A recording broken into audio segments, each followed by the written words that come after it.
dial *100 *21 hash and select daily or use the MyNGN app. When we talk together, we are unstoppable.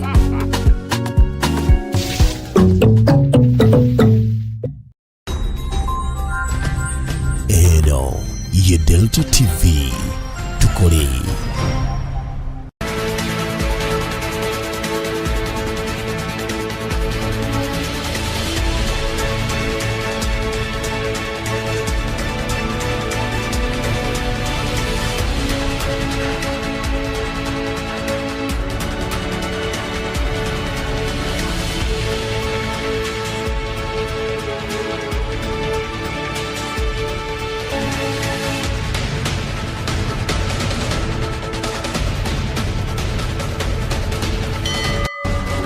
Tukuaniriza ku masukulu mu kusatu.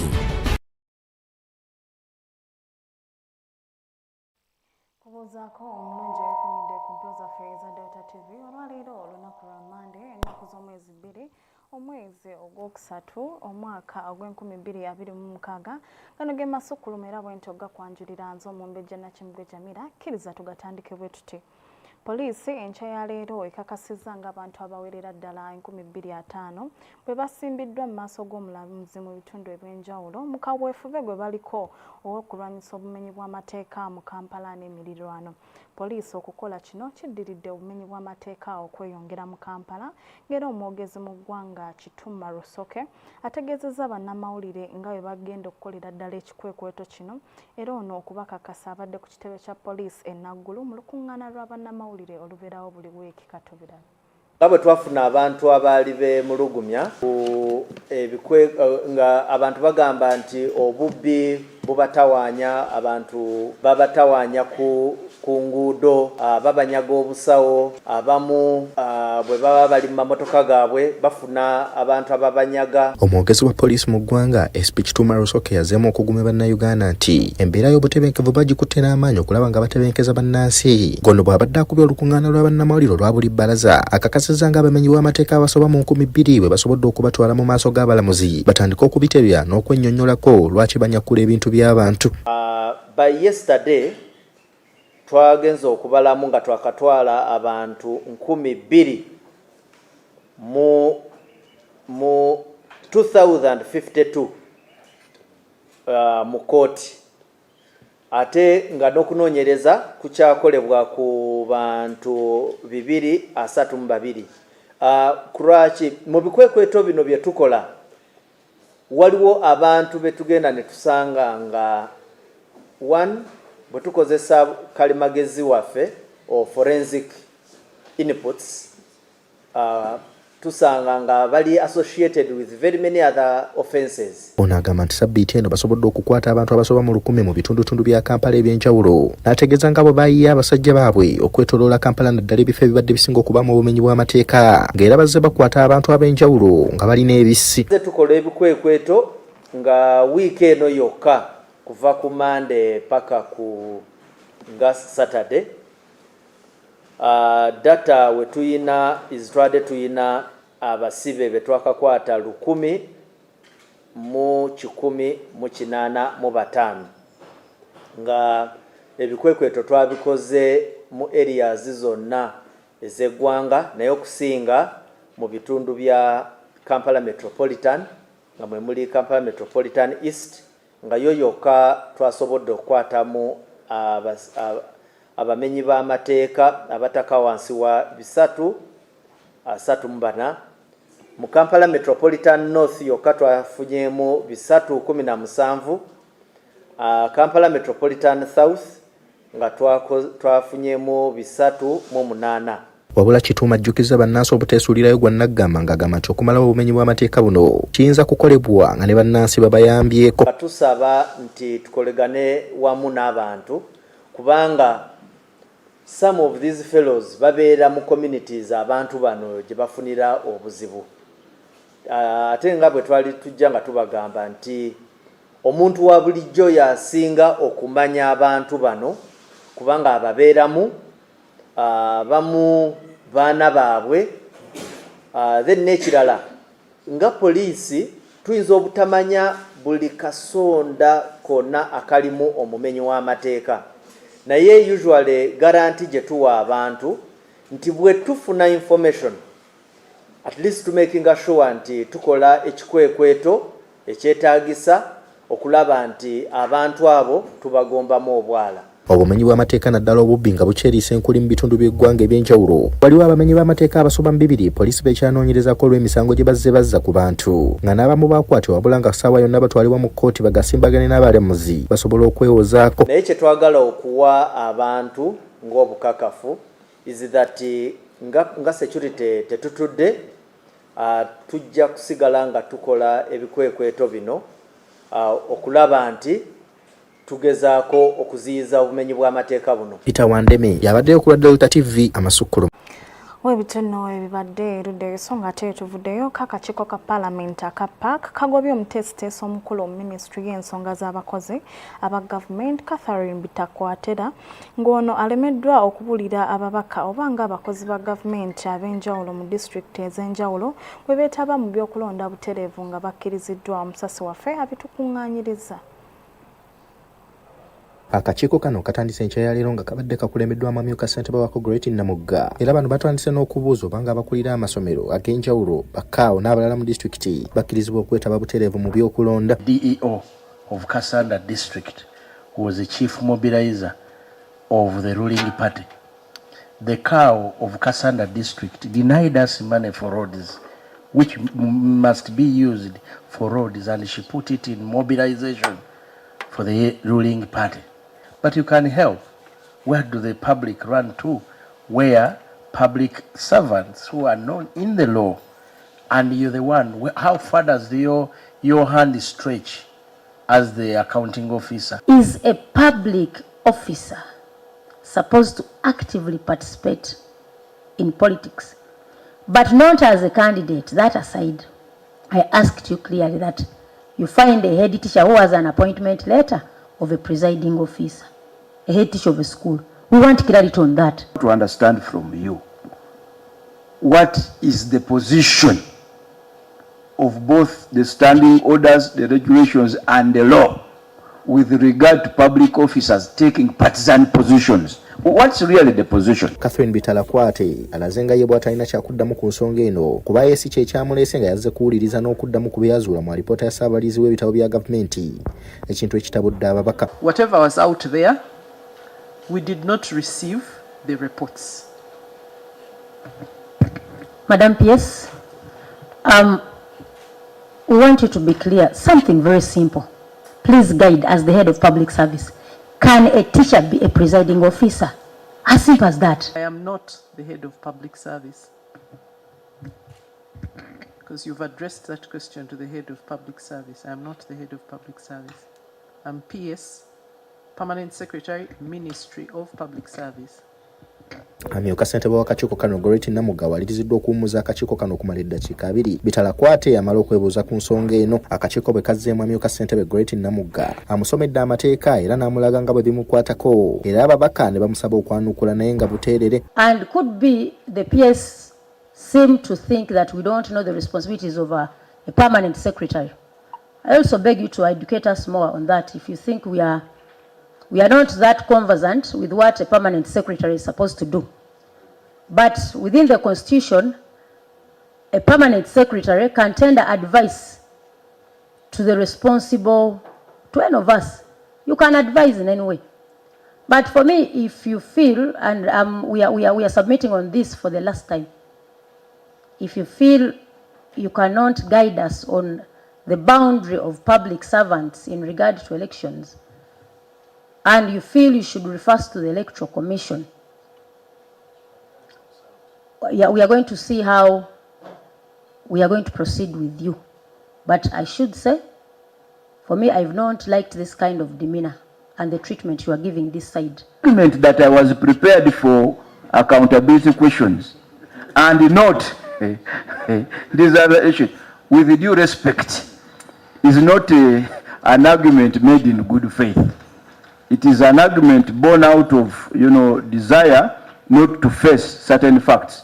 So, Chair, I beg to move that the committee be pleased to discharge the PS and her team to go and prepare better to come again and face this committee. I beg to move, Chair. Bitala kwata abulidde akakiiko oluvannyuma nga bw'ayagala okwebuuza ku ssaabawolereza wa gavumenti ku nsonga eno. Coretta Namugga agamba si baakuwa mwaganya gonna eri bakozi ba gavumenti abalagajjalira emirimu gyabwe. Ono agamba bagenda kuddamu okumuyita wabula nga n'ekibuuzo kino alina okukiddamu. Tugenza okulaba nga tulina omuwaayo akadde addeyo yeerowoozeeko oba addeyo ayongere okutunula mu bitabo bye ebifuga omulimu gwe alabe oba asobola otuwa ansi entuufu. Ekyamazima kya buli azaamaanya si kya bwenkanya.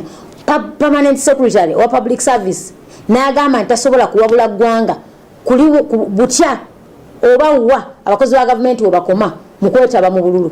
Kino nno kya bulabe kubanga ensonga enkulu gy'agezaako okuzanyisa nsonga ya buweereza, nsonga ya leadership, nsonga ya bukulembeze gye tutasobola kuyisaamu maaso wadde. So abakozi ba gavumenti balina amateeka agabafuga. Naye kalabalaba w'abakozi ba gavumenti avunaanyizibwa ku kutuwa bulaffe kabeera minisita ye Permanent Secretary of Ministry of Public Service. So tumusabye ajja kudda mu kakiiko okwongera okuddamu ebikajoyijoyi ebibuuzo naye nga nakino ateeka okukiddamu.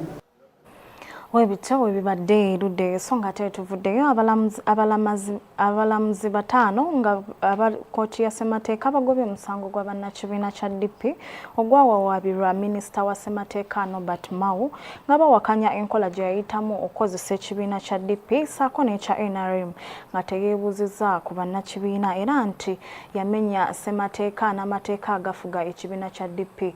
Omusasi waffe agoberedde ensonga eno. Abalamuzi ba kkooti ya ssemateeka bataano kubadde Musa Sekaana, Margaret Tibulya, Moses Kazibwe Kawumi, Asa Mugenyi ne Helen Obra bonna nga tebeeyawuddemu bagobye omusango gwa munnakibiina kya DP gwe yabawabira ssenkaggale wa DP Norbert Mao ne banne abatwala ekibiina kyabwe mu NRM ne batuuka n'okutta omukago nga tebalina munnakibiina n'omu gwe beebuuzizzaako. Bannakibiina kya DP baddukira mu kkooti ya ssemateeka nga baagala ekola okutaputa ku nsonga eno n'enkola eyayitibwamu minisita wa ssemateeka n'obutebenkevu Mao gye yayitamu obanga yali temenya mateeka ga kibiina kyabwe wamu ne ssemateeka afuga eggwanga lino.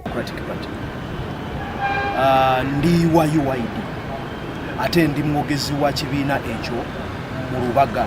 Mu nsala y'abalamuzi bonna abataano basizza kimu ng'enkuyege ne bagoba omusango guno nga bagamba nti tewali mateeka wadde ssemateeka wa ggwanga yamenyebwa era n'okulonda ssenkaggale wa DP ku kifo ky'obwa minisita nakyo tekirina tteeka lyamenyebwa. That the NRM and the DP are supposed to vote on the same side also does not violate the Constitution of the Republic of Uganda. Therefore, not a majority, but rather a unanimous. All five of the justices of the Court of Appeal have dismissed the petition, citing those reasons that the Constitution never had merit ab initio. It never had anything for it to interpret. Omusango guno bwe batyo bagugobye wabula tewali ludda lulagiddwa kuliirira lunaalo olw'ensimbi n'obudde bwe bamalidde mu musango guno. Oludda lwa DP olwawaaba lubadde lukulembeddwamu Julius Ddumbo omwogezi wa DP mu Lubaga, Edith Byanyima, Kamya Kasozi n'abalala wabula nga bano tebamatidde na nsala ya kkooti era bategeezezza nga bwe bagenda okugwongerayo okutuusa nga bafunye obwenkanya. Ebigenze maaso mu kkooti ekisooka kkooti esaze amanjolo. Ekyokubiri nti tubadde tuyingira mu kkooti naye nga n'abasirikale sayidi eno y'abapetitioni abawaabi engeri gye baagiyise obukubirire abawaabi abasinga babaganye era nzwe nzekka ne looya waffe ababaddeyo munda abasinga babakwatidde bweru. Ekyo kiraga ki nti byonna ebisaliddwawo babikoze mu kutya. Ate baba wangudde omusango guno ab'oludda lwa minisita Norbert Mao nga babadde bakulembeddwamu munnamateeka waabwe Nakkubola Kizito, Dr. Mayambala Kiwanuka, Kennedy Mutenyu, Ibrahim Kizito n'abalala basanyukidde ensala ya kkooti eno ng'esomeddwa omuwandiisi wa kkooti Jane Mugara. Abaami abo tubeebaza okuleeta endagaano eyo mu kkooti kubanga kati kkooti etaputa ssemateeka egambye tewali musango gwonna gwazzibwa Mao ne Siranda. N'olwekyo tubeebaza era tubasaba nti ekibiina tukitambuze nga tugenda mu maaso. Guno n'ensonga Constitution ya Uganda titwamenya amateeka bakola ekituufu era n'obutuufu bwakyo babufunye. Bafunidde ddala ensala etambudde etunuulira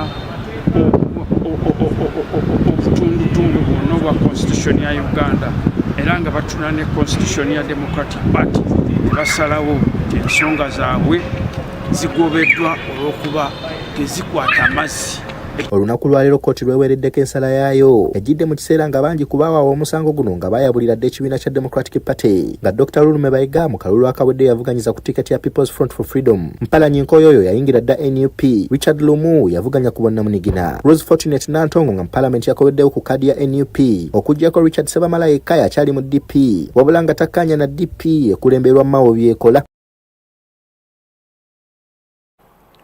Eno nga tuvuddeyo Supreme Mufti wa Uganda Sheikh Muhammad Galabuzi asimbye ejjinja era n'atongoza okuzimba ekizimbe gali kwoleka ekyanja wano mu Kampala ekineeyambisibwa okuggyamu ensimbi ezinayambako okunyweza eddiini y'Obuyisiraamu ebyenjigiriza emirimu gya ofiisi ya Supreme Mufti saako n'ebirala bingi era nga ekizimbe kyakuwemmenta obuwumbi bwa kuno 8.5.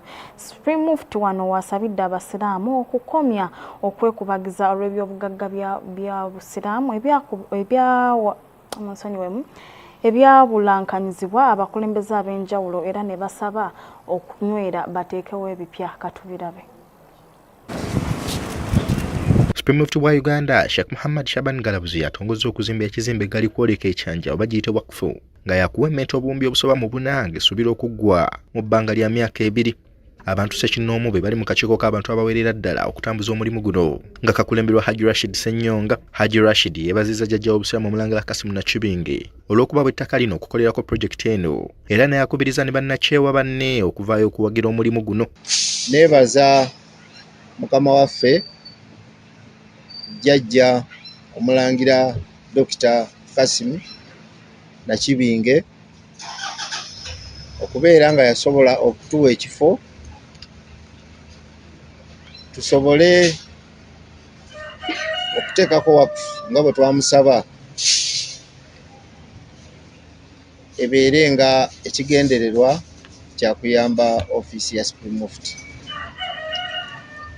Neebaza bannakyewa bonna abaavaayo ne bakigula era ne batuwa amaanyi tujja kuyimirira wamu ttiimu nnene n'abali eyo bonna abatannatwegattako tusaba batwegatteko tusobole okuggusa omulimu guno kubanga mulimu gwa maanyi, mulimu gwagala ensimbi nnyingi. Rashid Kasule nga engineer wa project eno asookerwako alina byalambuludde ku muzimbo guno. Ekintu kino kisuubirwa okuba nti no kijja kututwalako 4.5 billions. 4.5 billions kirina emyaliriro 5 naye mmwe mujja giyita emyaliriro 4 kubanga kirina basement wansi. Omuwanika w'eddimu lino Hajjati Adija Nakayiza akubye omulanga eri abasiraamu bonna okwesowolayo ku lwa umma y'obusiraamu bayimirizewo pulojekiti eno kubanga mwe balina essuubi. Omulimu guno nga bwe bagambye tetuyinza gukola ffekka kubanga omulimu guno gwa umma gwa ffenna. Tegusobola kuba gwa steering committee oba gwa batonotono naye buli muntu yenna akkiririza mu mirimu gy'obusiraamu gye tukola, buli muntu yenna ayagala okuyamba mu nnyamba ey'enjawulo tumukubiriza atwegatteko, si gwa Supreme Mufti yekka, si gw'ekibuli yekka, gwa basiraamu bonna atwegatteko tukole pulojekiti eno. Supreme Mufti wa Uganda Sheikh Muhammad Shaban Galabuzi asabye abasiraamu obuteekubagiza olw'ebyobugagga by'eddiini ebyabulankanyizibwa wabula ate basitukiremu wamu okuzimba ebyobugagga ebijja. Twaniriza buli muntu yenna abatuwa seminti, abatuwa emitayimbwa, abatuwa buli kyonna ekisoboka okubeera nga kiyimirizawo omulimu guno tujja kubeera nga tukyaniriza insha Allahu taala. Twagadde mutadde mulebe nga temuddeyo kwekubagiza ku bintu ebyatugendako tukkirize nti tusobola okukola ebipya era tutandise insha Allahu taala. Tusaba Allah tabaraka wa taala atukwatireko tubeere nga omulimu guno tukomekkereza mu ngeri esinga okubeera ennungi. Waawo bagamba nti gwa office mufti basiraamu naye mbategeeza mu butongole nti n'abatali basiraamu emirimu gino egyange gye tutambuza mu ofiisi bagijjumbidde. Supreme Mufti oluvannyuma atongozza okuzimba pulojekiti eno eyatuumibwa Umma Muslim Project ng'ayambibwako abamyuka be ne ssentebe w'akakiiko akazimbi Haji Rashid Ssennyonga.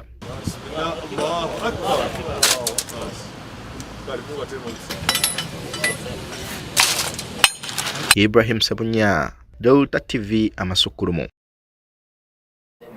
Webito bibadde eruddeyo amasukulumu ekitundu kyaffe ekyokubiri ekisooka kiza tukifundikire n'akanyomero kaffe ak'omukisa gw'omukono gwo era nga kano kavujjiriddwa bannaffe abantake Bakery. Omukisa gw'omukono gwo wano ku Delta TV gukutuusibwako abantake Bakery, abakozi b'engano Kaswa Home Baking Flour, engano esinga okuba ey'omutindo. Ntake Bakery Company Limited. Kino njagala kukyogera nga tutambula mu lugendo eri abazadde ffenna gwandaba oli muzadde oba tonnazaala leero ojja kufuuka omuzadde. Njagala ng'onookola n'obulaba omukisa mu by'okola, lowooza nnyo ku baana bo. Buli ky'okola manya kiriwa abaana bo omukisa oba kirikaabya abaana bo. Ekyo weekebere, byonna bikole, naye lowooza ku biseera by'abaana bo. Gwe bw'olibanga ogenze oba bw'olibanga tokyalina maanyi baliba batya. Ebyobugagga oyinza obibalekera, naye kyotojjanga ku baana bo gwe mukisa, ate ng'omukisa gw'oteeka okugukola. Omukisa gw'omukono gwo wano ku Delta TV gukutuusibwako abantake Bakery, abakozi b'engano Kaswa Home Baking Flour, engano esinga okuba ey'omutindo. Ntake Bakery Company Limited.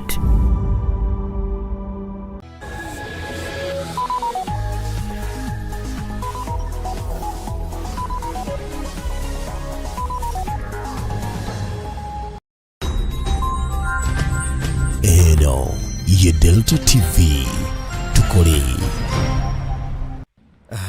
Mukyalo wanje dadi, okimanyi nti abaana batuuse okudda ku masomero naye sente zibuze.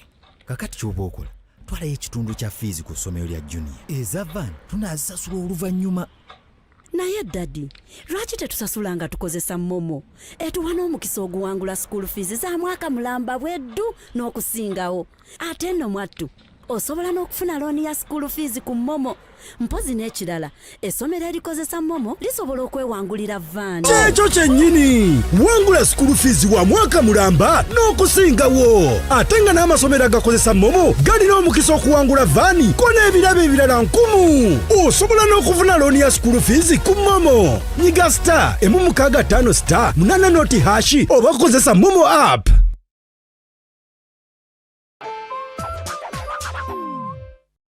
Kankwanjulire King's Choice Junior School evumba busiika. Essomero Ssaabasajja Kabaka lya Omuziramubazi wa 2011 oluvannyuma lw'okuwangula entanda ya Buganda lirina UNEB certificate. Lye linnantameggwa wa Busiika Town Council mu PL y'emyaka gyonna. Ebisulo birungi ddala, abalenzi n'abawala, eddiini, ebitone by'abaana omuli okuyimba, King's Choice Brass Band omuli abaana abanyanyagiza omulere, ebyemikono byonna omuli okwokya ebyuma, enviiri, ebyalaani, okukola engatto, sabbuuni n'ebirala. Byonna tubiyigiriza abaana. Endya nnungi ddala. Tulina school farm, amazzi, amasanyalaze wamu ne standby generator byonna weebiri. Security ku ssomero eri ggulugulu wamu ne CCTV cameras wonna. Abaana tubazimbamu obuntu bulamu okwekkiririzaamu n'okwezuula. King's Choice tusange ku kkubo eriva e Busiika ng'odde Zirobwe. Tuli ku nooti 7726 King's Choice Junior School, the solution ground. King's Choice Junior School, in God we trust. Teweebuuza nsonga lwaki munna atunda nnyo okusinga ggwe. Ensonga eri emu, akozesa Ntake cooking oil nyeri abasiika chapati n'abakyala abafumba ewaka. Ntake cooking oil yewuwo awoomesa emmere ate nga talina bulabe. Otuuse ku ky'obadde onoonya. Mufune mu maduuka gonna ne mu supermarkets zonna mu ggwanga. Okumanya ebisingawo kuba nooti 2 nooti 912 4 nooti 4. Ntake cooking oil butto wa njawulo. Abayi, omanyi mmaze emyaka kumpi ananga nsiiga langi, naye nga langi ya Global gye nkyasinze okwesiga. Ekisooka ekirungi buli musiizi akimanyi nti andakooti wa Global gwe tutandisa. Kati awo oba oyagala okusiga ekizimbe kinyirire obulungi olina okweyongera ng'okozesa langi ya Global. Ntandika ne Silk Vinyl ng'asiiga munda, ate bwe kituuka ku siiringi ne nkozesa Global Mat. Yo wabweru nkozesa Global Weather Coat Emulsion etatya mbeera ya budde eduduma era ennyumba yo tesobola kuyubukayubuka. Ng'omugagga akikonamu anti entemagana okukira mukene. Awo omugagga wantwalira ku sayiti ya mugagga munne ne mugagga munne n'antwala ewa mugagga munne. Kati ono mugagga munnaabwe gye yanzija okukola akalango ng'alaba kiri ku buzuuli. Global Paint, a reliable product. Hey friends, you know I got something for you. Spread it on your bread and it can make you grow stronger. Okay, stronger can make you stronger.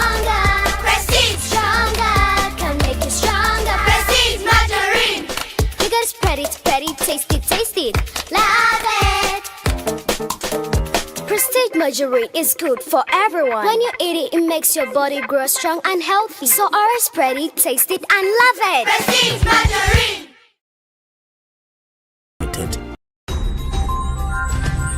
Eno ye Delta TV tukole.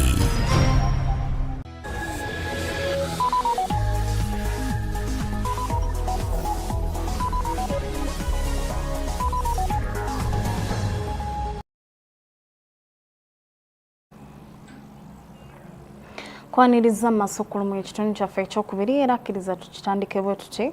Omukubiriza w'olukiiko lwa Buganda w'ekitiibwa Patrick Luwanga akubiriza abavubuka okutandikanga n'ekitono olwo nno basobole okwongerako mpolampola. Ono okwogera bino abadde mu mbuga e Bulange Mengo bw'abadde akiikiridde Katikkiro wa Buganda mu kuggulawo omusomo gw'obulimi n'obulunzi enkya ya leero. Ekitiibwa kya Buganda kyafa.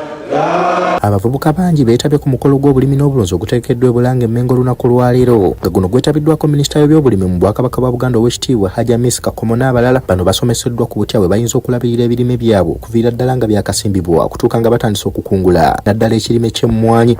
Akawuka kali obutabi kakola katya kajja ne kafumita akatabi akagonvugonvu era kasinga nnyo okuba ebyolwakati lw'ebyo n'emiti emito kakakuba nga kaziyiza amazzi n'emmere okuddamu okwambuka mu muti ogwo ogenda okwesanga akati kengeredde kakaze. Lwaki kabulabe nnyo nti kasanya amakungula ag'omuti ogwo ate ne kafiiriza omulimi. Ensonga lwaki tukasaako nnyo amaanyi okufa okulaba nti tukaziyiza. Eddie Kagwandagala Senkulu wa Kabaka Foundation akubiriza abantu b'abeene okwagala ennyo ebyobusika byabwe naddala obulimi bongere okuteeka Obwakabaka bwa Buganda ku ntikko. Ekirala n'atuwa obulimi nga mwe muli ekirime ky'emmwanyi awamu n'ebitooke. Tetulinayo mukisa mulala gwonna gwe tugenda kufuna Katonda gwe yatuwa okuggyako obulimi. Ekyobulunzi kyo tukijja mu bannaffe tekyali kya busika bwaffe naye ate tukikoppa okuva eri tusaana nakyo tukikole ki tukikoppe kitusobozese okusitula obulamu bwaffe n'embeera zaffe mu byenfuna ne okuba nga tusobola obulungi okwejjanjaba. Bw'ogenda mu bitundu ebyankole bw'ogenda mu bitundu eby'ekalamoja ekyobusika bwabwe nte. Omukubiriza w'olukiiko lwa Buganda ate nga yakiikiridde Katikkiro w'ekitiibwa Patrick Luwaga Mugumbule bw'abadde aggulawo omusomo guno akubiriza abavubuka okubeera n'ebiruubirirwa mu bye bakola. Olwekyo ebyobyongera gy'oba okubanga teweeyooma gy'ova n'ekyoteekako kubanga oteeka okubanga olina ky'oyagala ky'otunuulira ky'ogenda okufuna mu bulamu bwo kiki ky'oyagala omuvubuka akagati kiki ky'otunuulira kubanga oteeka okwegomba ekirungi ate osobola okwegomba n'amakubo amalungi agasobola okutuusa ku kintu ekyo. Nazze ku nsonga ya bulimi nategedde waliwo bannaffe abagenze e Kenya okulaba ab'Ekenya bakikola batya. Ono ayongeddeko nti abalinda okusooka n'ekinene balina okukyusa endowooza zaabwe nga kale balina kusooka n'ekitono kye balina olwo nno basooke bakule mpolampola. Kino kirenda kino ente n'erya ebisubi omuddo katugambe omuddo ogulimiddwa nekola obusa ate obusa ne gujja buliisa enkoko yennyini n'emmere kwegamba ebintu byonna nga bigenda byetoola kyolina ng'okikolera ng'ate ofunamu. Kale nno kyevudde ngamba mwandibaza nnyo oli kyakulabirako kirungi n'abalala bajja kujja nga nvuddewo mu musomo gwe muzeemu naye nga kyekyo kikulu nti nazze okuggulawo omusomo guno olw'okuba nga ntegedde nti waliwo ne bannaffe abaagenda bafune amagezi agasinga kaabo ku gaffe ge tulina kubanga twetunoonya nti ate sepulika kasiirina njagala ekaazi 10 neemo tonnaba kugirima wadde haavaanaeka tonnagirima wadde akalimira akalima enviiriirwa tokalina naye oyagala ekaazi 10 osobole okulima n'okulunda. Ekyo tekisoboka. Sookera katono ogaziwe ebyo byonna mujja kubiyiga mu musomo. Ono oluvannyuma guddewo omusomo gw'obulimi n'obulunzi abavubuka mwe bagenda okumala ennaku 2 nga babangulwa mu mitendera egy'enjawulo. Nicholas Bamwini yabaddeyo ku lwa Delta TV Amasukulumu. Eno nga tuvuddeyo kkiriza mutwaleko mu kanyomero kaffe akagafa embuga.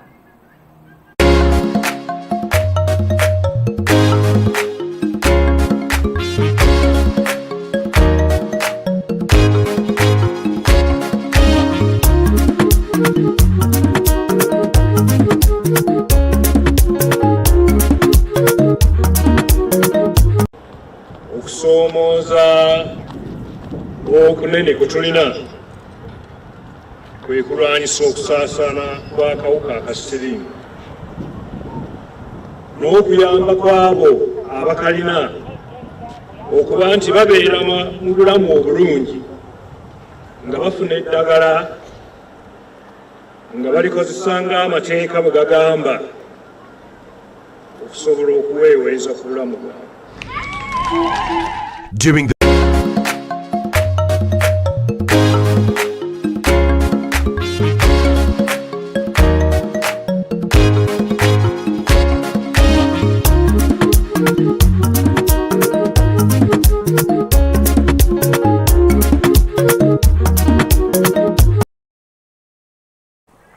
Eno nga tuvuddeyo omubaka omukyala wa Mpigi Teddy Namboze asabye abazadde okukomya okutiitibya abaana ekibatiitibya ne kibawugulaza ne bakyamya mu mpisa zaabwe saako n'okujemera abazadde oluvannyuma. Omubaka omukyala owa Mpigi Teddy Namboze okwogera bino abadde mu ofiisi waweeredde abaana basoba mu 2 basale ez'okusoma mu siniya ey'okutaano saako ne ku yunivasite. Ono ng'ayita mu nteekateeka ye eya Tereza Mpigi ng'osomesa omwana wo mu busobozi bwo nga kati kiweze emyaka 6 ng'abaana abasoba mu 12 be bakaganyulwa mu nteekateeka eno abazadde obwedda bakyalira emmeeza z'amasomero ag'enjawulo agali mu nteekateeka eno okulonda erijja mu busobozi bwabwe n'obubonero bw'omuyizi. Amasomero okuli Kyanja High School, Quality High School, Mpigi High School ne University Advanced School of Health Science, Metropolitan International n'amalala ge gamu kwaga gakwatagana n'omubaka wa Mpigi Teddy Namboze okulaba nga bongera ettaffaali ku byenjigiriza bya Mpigi nga bayita mu kuyambako abazadde naddala abo abateesobola.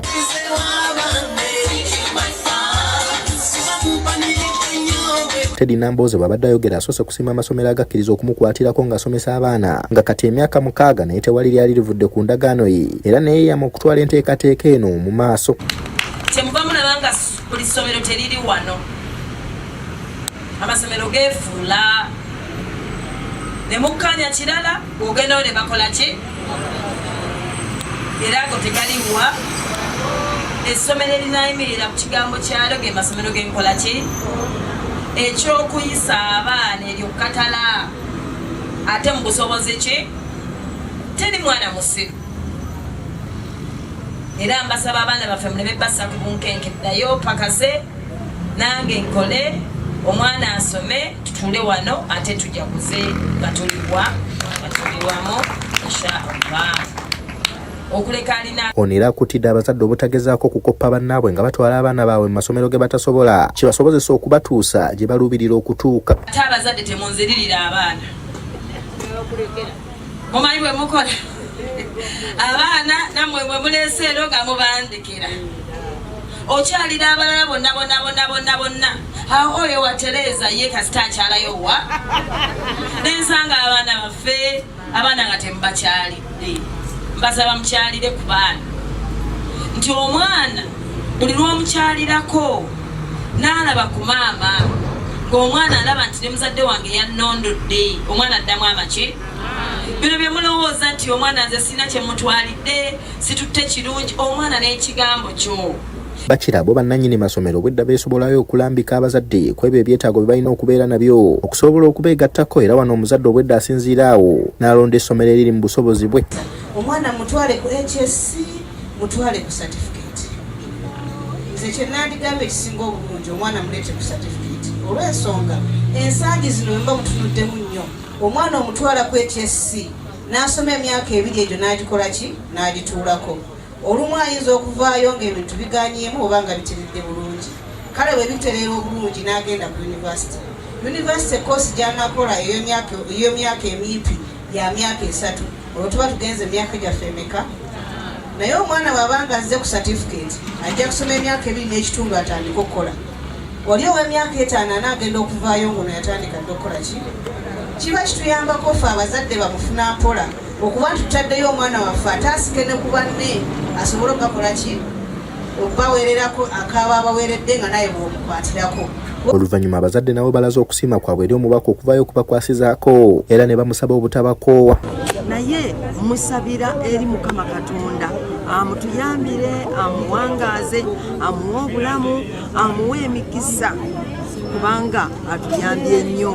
Abamu tubadde tetwesobola era abaana kati we batuuse wabatuusizza tetubadde tetusobola nabbatuusaawo. Enteekateeka eno teganyulwa bayizi bokka wabula n'abaana abafuna embuto nga bakyasoma nabo balina ebyemikono okuli okutunga ebyalaani ebya saaluuni n'ebirala nga nabo be bayiga okusobola okwefunira ejjamba mu nsawo basobole okwebeezaawo. Kirudde Muzaffaru yabaddeyo ku lwa Delta TV Amasukkulumu.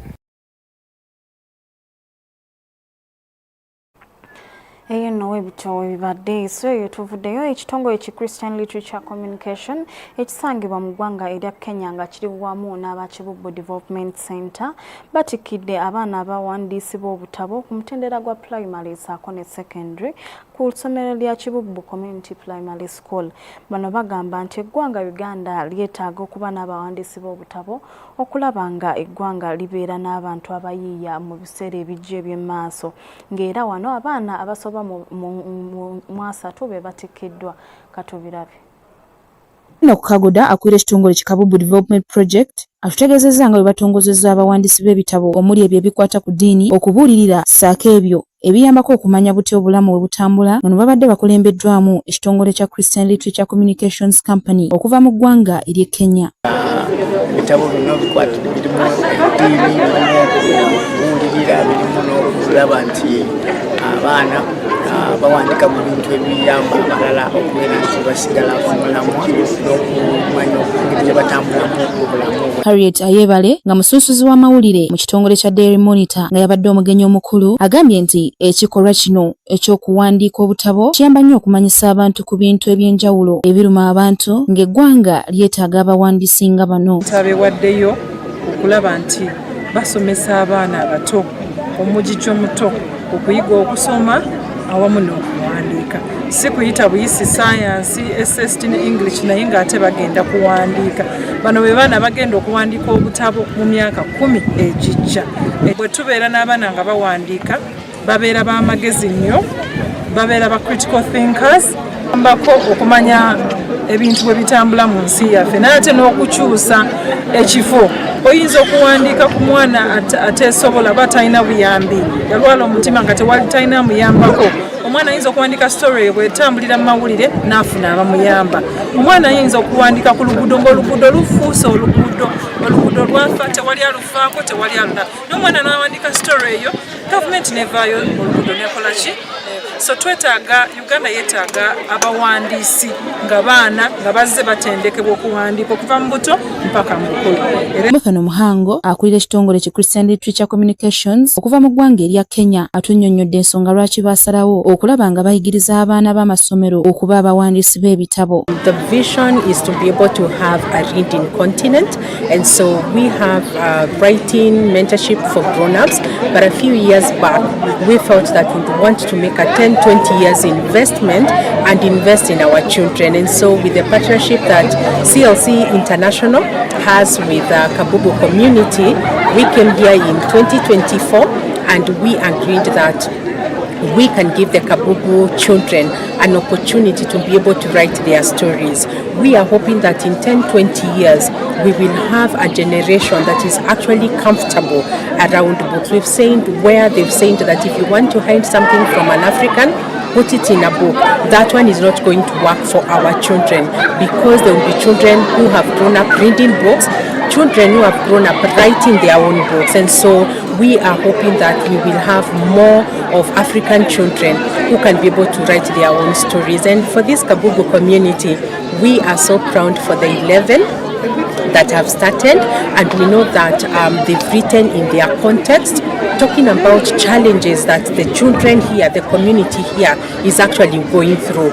And we are hoping that when we have more contextualized books and kids can be able to relate with the characters, that we will have a different community altogether. So baba mu kubayiza abatongozebbwa okuba abawandiisi b'ebitabo batubuulidde ku kusoomoozebwa kwe basanze mu kuwandiika obutabo buno ne basaba abazadde 1 month and the challenges we faced. Well, they stole the last chapters of our book, so we had to rewrite the last 5 chapters of the book. Batugamba okuwandiika obutabo buno eno twasooka ne tulowooza ku bintu ebya bulijjo kye tuyinza okuwandiikako ne tulaba nga ffenna tulwana okutuuka ku bantu omu nabeerako ku bantu nga walungi. Jessica Nakavuma, Delta TV Amasukulumu. Tubayiza bannaffe abatikiddwa akkiriza mutwaleko mu kanyomero kaffe akadithi. Hadithi ku Delta TV kutuusiwako. Ochapa General Enterprises mu Kikuubo ku Rafiki Building edduuka namba 3. Musabe mugagga, motoka yagiina, nyumba yagiina, ploti yagirina, ate mu munyonyo ajjajjikuwa. Visa ye ya Amerika agiina, anti bye twetaaga ebyo. Mungu ajjajjikuwa. Gweyitiriza mikono mu bbanga, akwatibwa ensonyi okukola otya emikono gyo mu bbanga n'ogijjawo nga takuwadde. Gwe musaba ajja kuwa Allah. Barakallahu fikum. Wassalamu alaikum warahmatullahi wabarakatuh.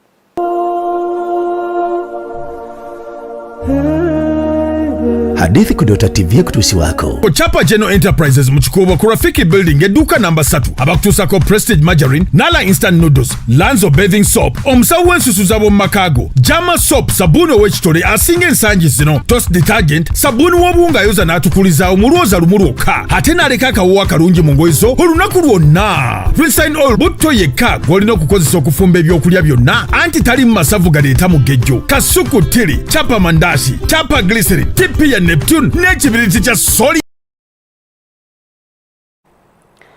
Obadde mulayi mulungi ekumidde ku Delta TV okuva gye twatandikidde mpozi n'ekirala otegeera obulabe bw'otuusizza ku balala abumala kutuusibwako weegendereze nnyo enneeyisaayo. Teweerabira nyambaziddwa bannaffe abanagila Islamic Crusade abasangibwako Ijab City room GF05 Amasukulumu g'obwegatwegalabise sigadde nze omumbejja Nakyembe Jamira tusinkane olunaku olw'enkya. Assalamu alaikum warahmatullahi wabarakatuh.